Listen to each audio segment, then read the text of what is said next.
Adilah pada kami tak bodoh, meski memang kami tak pandai.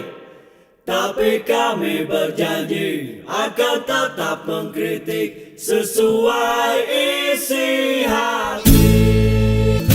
Hei penguasa, ini kami rakyat jelata. Engkau ada untuk siapa?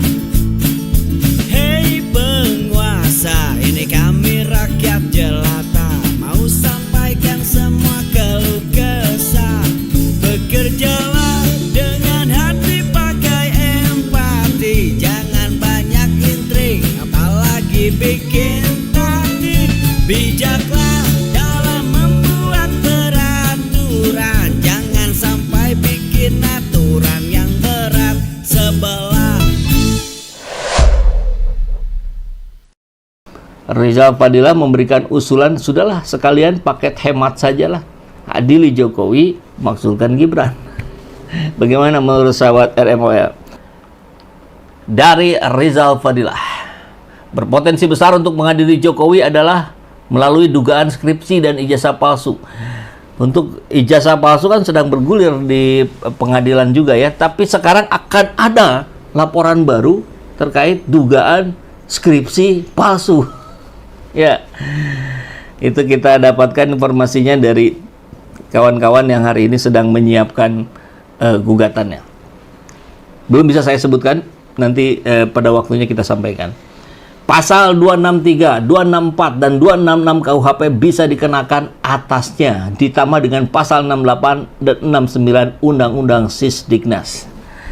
Jika pengaduan masyarakat TPUA melalui Bareskrim tidak tergesa-gesa dihentikan dan proses pembuktian masih terus dibuka, maka potensi untuk mengadili dapat terrealisasi. Pekerjaan berat, biayanya mahal, dan butuh rekayasa masif untuk sampai pada keputusan bahwa skripsi dan ijazah Jokowi itu asli.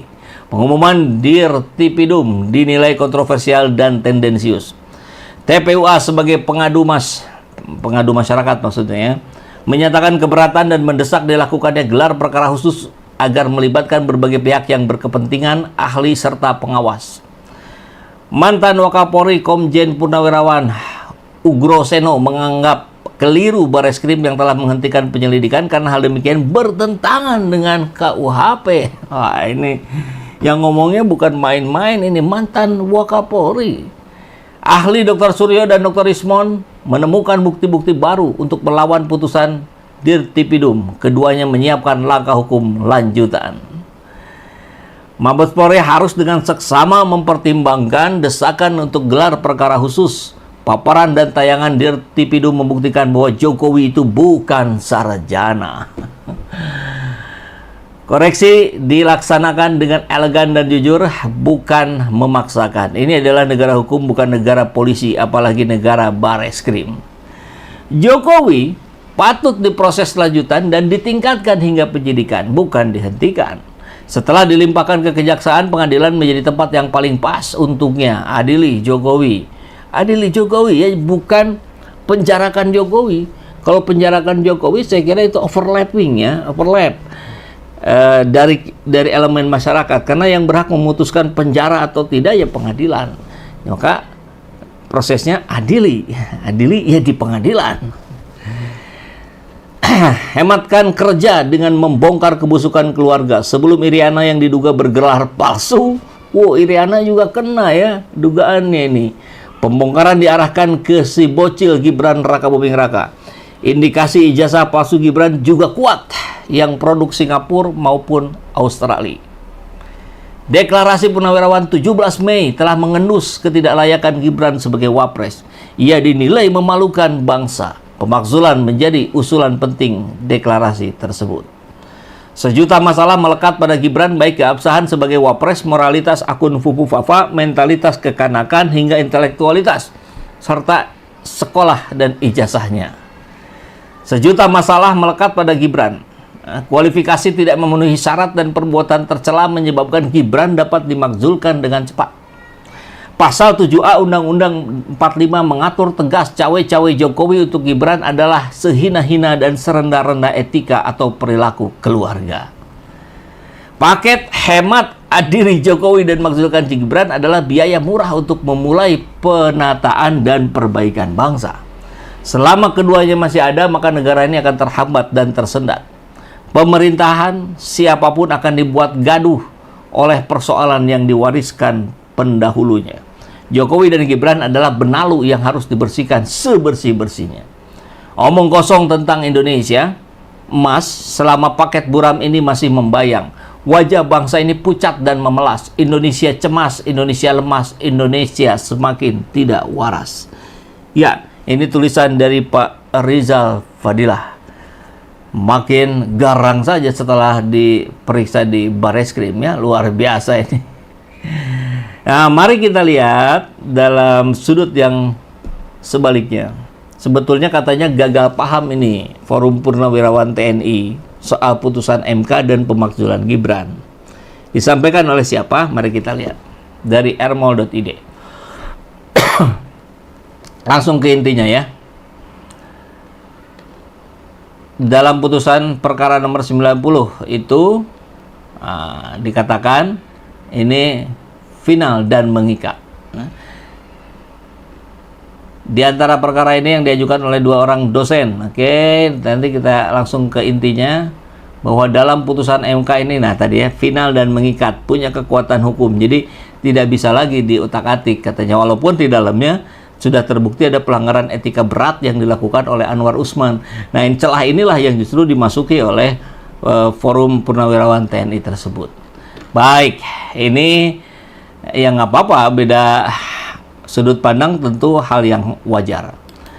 Surat pemakzulan Gibran ke DPR MPR mengada-ada. Mengada-ada itu bukan sekedar ada, tapi diada-adakan yang mestinya tidak ada. Maka disebutlah mengada-ada. Kurang lebih begitu ya penjelasan mengada-ada ini.